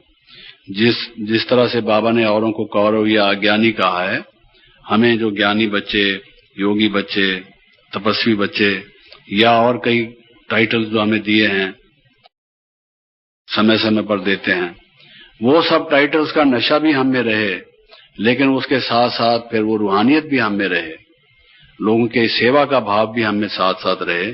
इसका बैलेंस करना ये जरूरी है। वरना वो ज्ञान जितना भी अगर हम मुरली पढ़ते होंगे, मुरली पढ़ के लोगों को सुनाएंगे, उनको लगेगा ये तो वाचक ज्ञानी है, बस सिर्फ सुनाना ही जानते हैं, इनके अपने जीवन में तो है नहीं। देखिए प्रैक्टिकली अभी कैसे बात कर रहे थे, और मुरली में जाके कहते हैं ऐसे करना चाहिए, ऐसे करना चाहिए। जो उनके नजदीक आते हैं वो समझते हैं ये तो सांग रचता है, ऐसे ही बनावटी बोलता है, असली बात तो कुछ और है, फर्क पड़ता है। तो इसलिए इस बात का हमें ख्याल रखना चाहिए कि कैसे भी हम लोगों से बड़े रेस्पेक्टफुली, सिर्फ नम्रता का भाव ये नहीं है कि हम बड़े ऐसे शब्दों में बोलें, बल्कि दूसरों को सम्मान पूर्वक शब्दों से बोलें।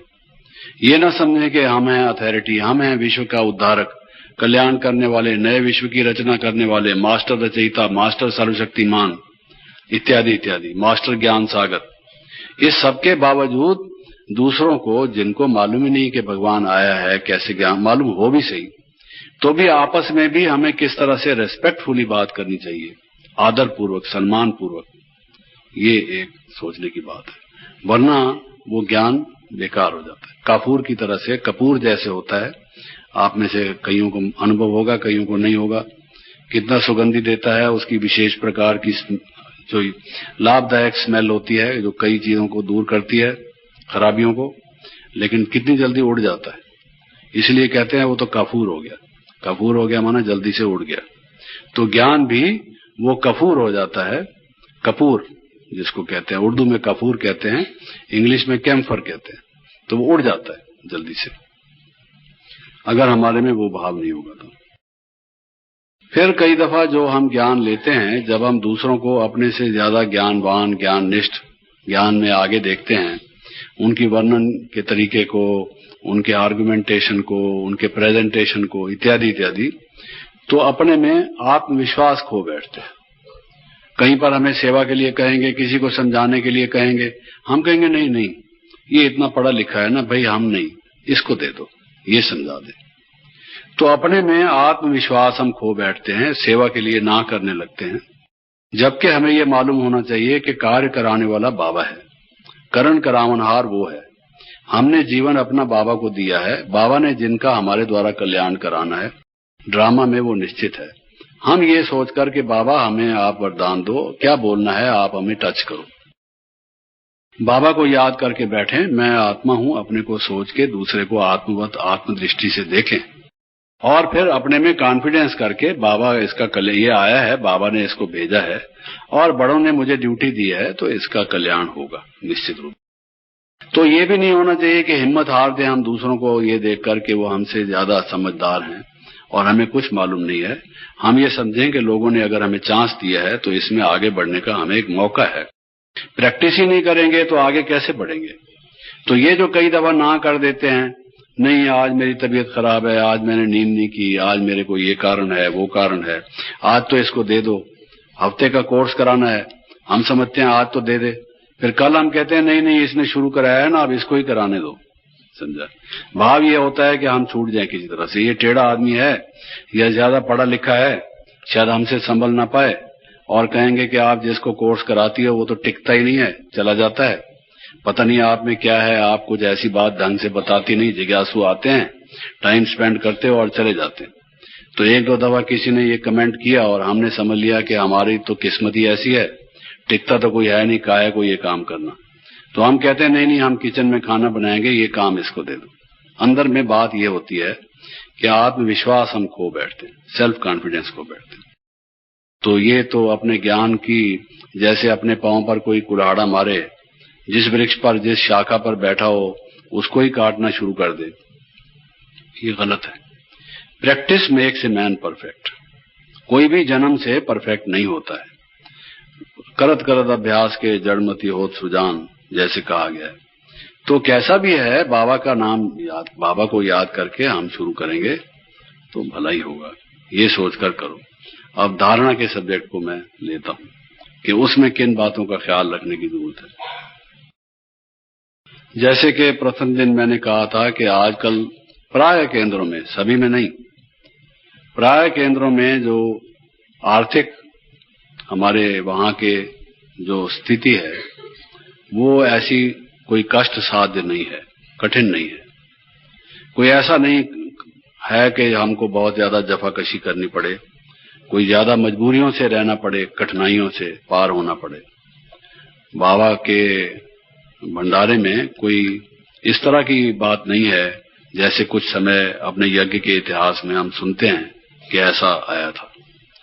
तो अब जो ग्रुप्स या टीचर्स यहाँ ग्रुप से टीचर बन के जो जा रहे हैं, उनके सामने ये एक परिस्थिति आएगी कि अगर आपको by chance, by luck, what ever it may be, आपको मौका किसी ऐसे सेंटर पर रहने का मिल जाए जहां किसी चीज की कमी नहीं, दूध की, घी की, फल की, कपड़े की, टोलियों की, रहने के बिस्तरों की, किसी भी चीज की, बाथरूम्स हैं अच्छे बने हुए हैं, रहने का स्थान अच्छा है, कोई असुविधा नहीं है, सुविधापूर्वक जीवन है। उसमें अगर हम चलायमान हो गए, प्रलोभन आ गया हमें कि हमारा शरीर तो कमजोर रहता है, यहाँ दूध तो काफी है, खूब पियो, चीजें पड़ी हैं, मिठाई टोली बनी हुई है, शाम को भी गुलाब जामुन, दोपहर को भी गुलाब जामुन। तो ये अगर हमें भोजन के पदार्थ आकर्षित करते हैं, प्रलोभित करते हैं और उस संपन्नता में हम गुलछड़े उड़ाते हैं, ऐसे ऐश से रहते हैं, तो ये हम भविष्य अपना ऊंचा बनाने की बजाय जो दान दिया हुआ पैसा है लोगों का सेवा में लगाने के लिए, उसको अगर हम अपने पर्सनल यूज के लिए इस तरह से इस्तेमाल करने लग गए, वो पातक है, उसका पतन हो गया। ये सब चीजें पड़ी हैं, बाबा के लिए हैं, बाबा की सेवा के लिए हैं, उसमें मुझे भी अपने लिए प्रयोग करने का, मैं भी बाबा का एक बच्चा हूं, वो अलग चीज है।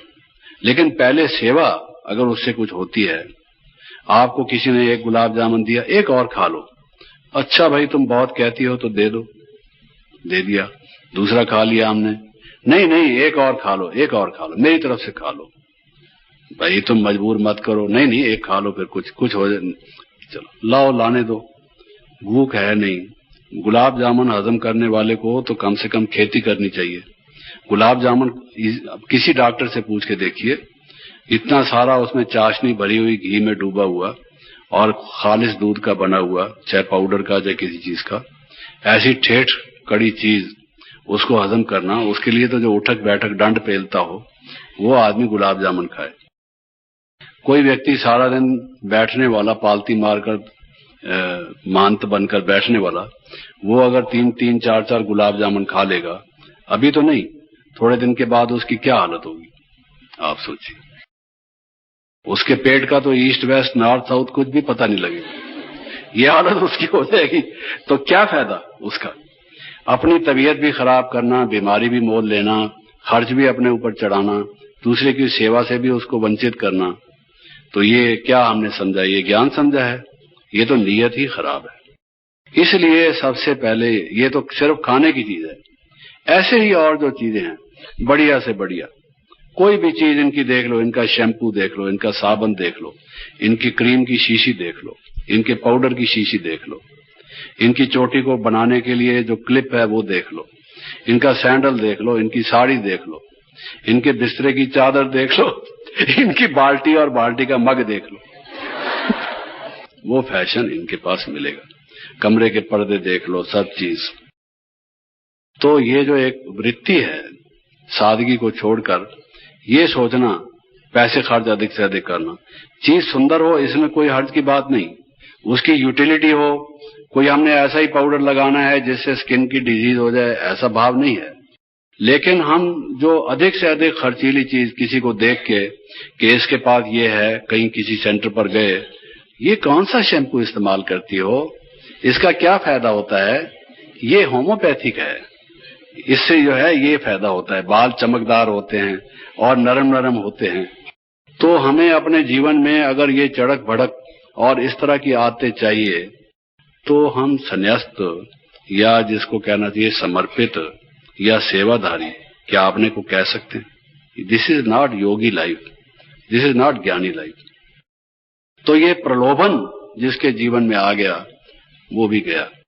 जैसे वो कहते हैं ना, 100 दा नोट पुनाया ते गया है, नौकर नू पड़ोसन नाल मिलाया ते गया, मुंडे नू कुड़ी नाल ब्याया ते गया।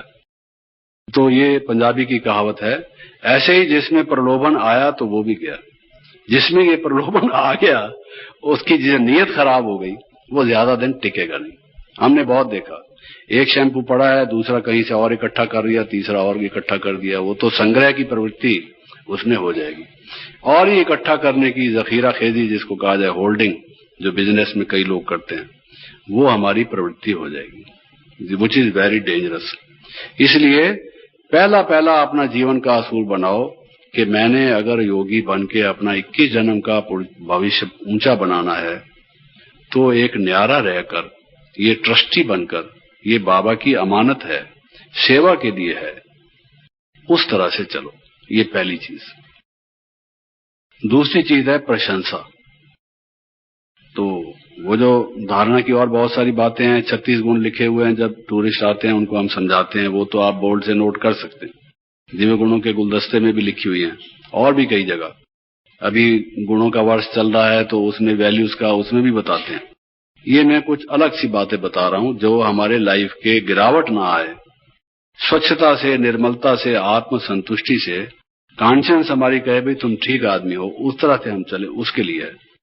ऐसे ही जब आप ज्ञान देने लगेंगे, समझाएंगे, भाषण करेंगे तो प्रशंसा करेंगे लोग, ये अच्छा करते हैं, इनमें कोई विशेषता है।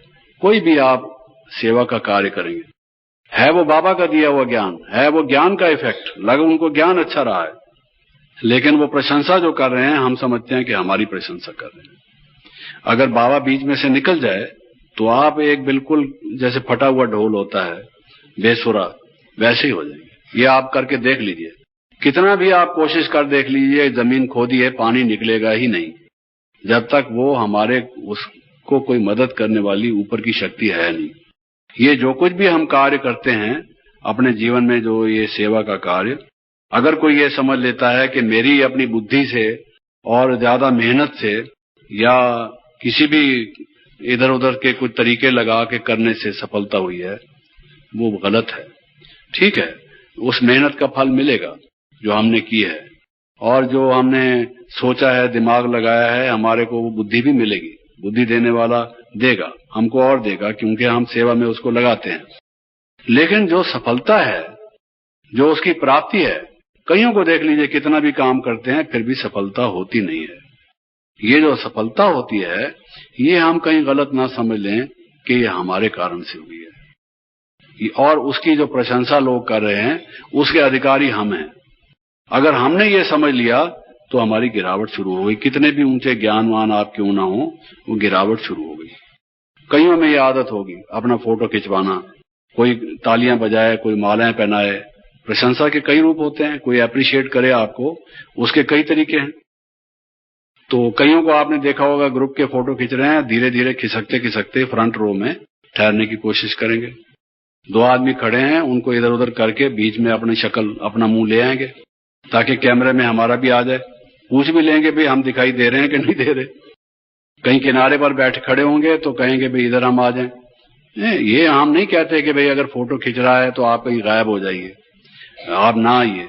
जब सबको एक कहा गया है आइए तो आप उसमें बेशक आइए, लेकिन हम उसके लिए चलायमान हो उठे कि हमारा फोटो जरूरी है, ये गलत।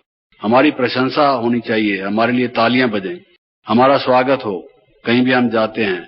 इस तरह से जो हमारे एक दृष्टिकोण है, ये जीवन में गिरावट का एक साधन है, ये समझ। तो एक प्रलोभन, दूसरा ये प्रशंसा। तीसरा, बहुत से लोग हमें सेवा के लिए ऑफर करेंगे।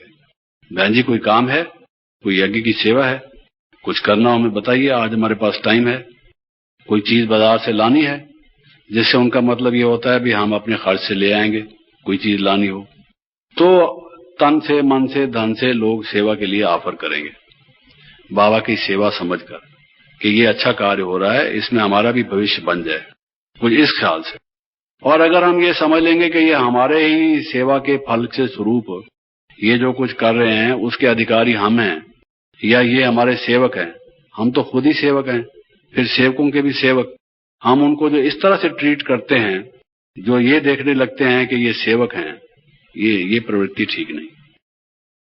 और उनको अपना सेवक बना लेना, ये काम तो कराओ, वो काम तो कराओ, जरा झाड़ू तो लगा दो, जरा पोछा तो लगा दो, जरा बर्तन तो साफ कर दो, जरा गेहूं तो बीन दो, जरा आटा तो पिसा लो, जरा सब्जी, जरा जरा करते करते मरा मरा कर देते हैं, उस आदमी को थका देते हैं, उसकी हालत चाहे कुछ हो जाए।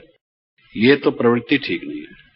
और ये प्रवृत्ति जो है कि ये आदमी पैसे वाला है, इससे ये काम निकालो, ये आदमी इस तरह का सेवा कर सकता है, ये मोटा ताजा है, वजन उठा सकता है, इससे गेहूं की बोरी उठवाओ, और ये फलां कर सकता है, उससे वो कराओ। तो उठा सकता है तो उठाए बेशक, लेकिन जो एटीट्यूड है, ये हमारा भाई है, इस कार्य को करने के समर्थ है, वो अलग चीज है। लेकिन जो हम किसी को नचोड़ने की कोशिश करते हैं, जितना भी नचोड़ सकें, ये this is very bad, this is exploitation. ये एटीट्यूड बड़ा खराब है। बाबा की सेवा के निमित्त ये कार्य करके अपना सौभाग्य बनाएंगे, ये हमारा भाव होना चाहिए। इनकी भी तकदीर बने, ये भी आगे बढ़े सेवा में, जो जो कर सकते हैं समर्थ, उस पॉइंट ऑफ व्यू से हम उनको सेवा देते हैं, वो ठीक है। लेकिन इस पॉइंट ऑफ व्यू से कि हम तो बैठे रहे महंत बनकर, हाथ पर हाथ और पालती मारकर, और ये व्यक्ति अपना करता चले, दिस एटीट्यूड इज रॉन्ग। इसका ख्याल रखने की जरूरत है। फिर एक बात यह है कि कई दफा हम ये देखते हैं, बड़े बड़े भी क्रोध करते हैं। अरे बड़े बड़े भी ऐसे रहते हैं, लालची हैं, कारें रख रखी हैं, आदमी आगे पीछे घूम रहे हैं, सब तरह के तोहफे मिलते हैं, क्या चीज की कमी है, खूब प्रशंसा होती है, और उसके बावजूद भी इस तरह से बात करते हैं। उनका बिहेवियर देख लीजिए, ऐसा ही है। कोई भी व्यक्ति नाराज हो जाता है, क्रोध करता है, तो हम कहते हैं ये तो बड़ों बड़ों में भी है। तो बड़ों बड़ों में है तो उसका भाव यह है कि हमें भी तो थोड़ा, छोटे हैं तो थोड़ा तो होना ही चाहिए। अगर उनके पास 500 रुपए हैं तो 100 रुपए तो हमारे पास भी होने चाहिए। अगर वो 5 किलो क्रोध करते हैं, 1 किलो हमने भी कर लिया तो क्या हर्ज है? यही मतलब है आपका। ये एटीट्यूड कि बड़े ऐसे करते हैं, उनकी पीठ के पीछे खड़े होकर हम उनकी ओट लेकर अगर हम ये अपने को भी जस्टिफाई करें अपनी खराबी होने की, बड़ा वो है जो बड़ा बनता है, महान बनता है। आप महान बनेंगे, गुणों की दृष्टि से आप बड़े होंगे। बाबा कहता है कोई सेवा के क्षेत्र में बड़ा हो सकता है क्योंकि चिरकाल से उसने सेवा की है, करता आ रहा है, वो अलग बड़ापन है। महानता में, पवित्रता में, गुणों में आप महान बन सकते हैं। जो उठे सो अर्जन, आप धनुष बाण उठा के इन काम शत्रु क्रोध शत्रु को मारो, आप अर्जुन हैं, आप ही अर्जुन बन जाओ। तो ये कहना कि बड़े बड़े ही ऐसे हैं तो हमको क्यों कहते हो, पहले उनको तो रोको। इसको 40 साल आए हुए हमने देखा है क्रोध करते हुए, उसको कुछ नहीं कहते, और हम नन्हे मुन्ने छोटे बेचारे हमको कहते हैं क्रोध करते हो, ठीक तरह से बोला करो शांतिपूर्वक, उनको क्यों नहीं बोलते। तो हम जो ये रैशनलाइज करते हैं, जस्टिफाई करते हैं गलत बात को अपने नुकसान के लिए, हमने आपको बताया ज्ञान होना चाहिए हमारी धारणा को बढ़ाने के लिए, ये हम कुबुद्धि का प्रयोग कर रहे हैं, सद्बुद्धि का नहीं। अपने नॉलेज को उल्टा करके अपसाइड डाउन यूज कर रहे हैं उसको, ये गलत तरीका है। बड़ा कोई गलती करता है, भूल करता है, हमको भी करना ही चाहिए। ये कोई मैथमेटिक्स का फार्मूला नहीं है, if A is equal to B, B is equal to C, ये तो गलत, ये कोई इक्वेशन बनती है, बताइए हमको कैसे बनती है, इट्स नॉट पॉसिबल, ये ख्याल रखना चाहिए। और कुछ कहते हैं पुराने पुराने ही ऐसे करते हैं, कुछ बड़े बड़े कुछ पुराने पुराने, इतने साल हो गए, इतने पुराने हैं, फिर भी इस तरह से करते हैं। तो पुराने हैं या बड़े हैं, अगर वो इतने वर्षों में भी कुछ नहीं कर पाए, फेल ही होते चले आए हैं, तो आप भी फेल होते रहो, अच्छा मुबारक हो फिर, ठीक है। वो वरदान सुनते हो मुरली में, आप ये वरदान भी प्राप्त करना चाहते हो, काम में क्रोध में फेल भव, प्रलोभन में फेल भव, आप ये वरदान लेना चाहते हो, क्योंकि बड़ों को भी ये वरदान मिला है, तुम भी ये ले लो, लोगे वरदान ये। आपको दादी जी के पास जाओ, दादी जी को आशीर्वाद दो, दादी जी कहें क्रोधी भाव है जी, तो आप क्या कहोगे, दादी जी क्या बोल रहे हो, ये ऐसा वरदान थोड़ी कहलाता है, ये वरदान है। तो आप वो बड़ों को देख के ये वरदान अपने ऊपर ले रहे हो, आया किसी मुरली में, it's wrong thing which we are doing. तो बड़े ऐसे करते हैं, पुराने ऐसे करते हैं, ये जो दृष्टिकोण है ये गलत है। ये बदले तो मैं बदलूं, बाबा ने कई मुरलियों में कहा है, पहले ये बदले तो मैं बदलूं, उसकी बजाय बाबा ने क्या कहा है, वहां कहते हैं पहले आप बदलो फिर हम बदलेंगे, ऐसा नहीं। इसमें बाबा ने कहा है पहले आप वाली बात नहीं, ये लखनऊ नहीं है, ये मधुबन है। तो उसमें ये आप सोचो कि पहले मैं बदलूंगा तो सृष्टि बदलेगी। Self transformation is the key to world transformation. ये बदले तब तक मैं क्यू में खड़ा रहूंगा, इसको 20 साल लग जाए, मैं खड़ा रहूंगा धूप में, आप खड़े रहेंगे लाइन में कि ये बदले मैं लूंगा। अब किसी काउंटर पर आप जाते हैं, आगे वाला कोई देर लग रहा है, आप कहते हैं भाई इसको कितना टाइम लगेगा, अगर इसका टेढ़ा काम है तो जरा भाई हमको करा लेने दो, हमारा तो 1 मिनट का काम है, कहते हैं कि नहीं। आप क्यू में ठहरना पसंद करते हैं, तो ये भी बदले, ये भी बदले, ये भी बदले, ये भी बदले, फिर आप पूछ के एंड में खड़े हैं और आप तब बदलेंगे, तो फिर बाकी क्या करेंगे, उस वक्त रहेगा क्या समय। So these kind of thoughts are waste thoughts, जिसको बाबा कहता है ये लीकेज है, वेस्टेज है, इस किस्म की बात है, धारणा है। अब समय हो गया है, इसलिए हम यही समाप्त करते हैं। इनको भी अगर हम अपने जीवन में धारण करें तो अच्छा हो। ओम शांति। Thank you.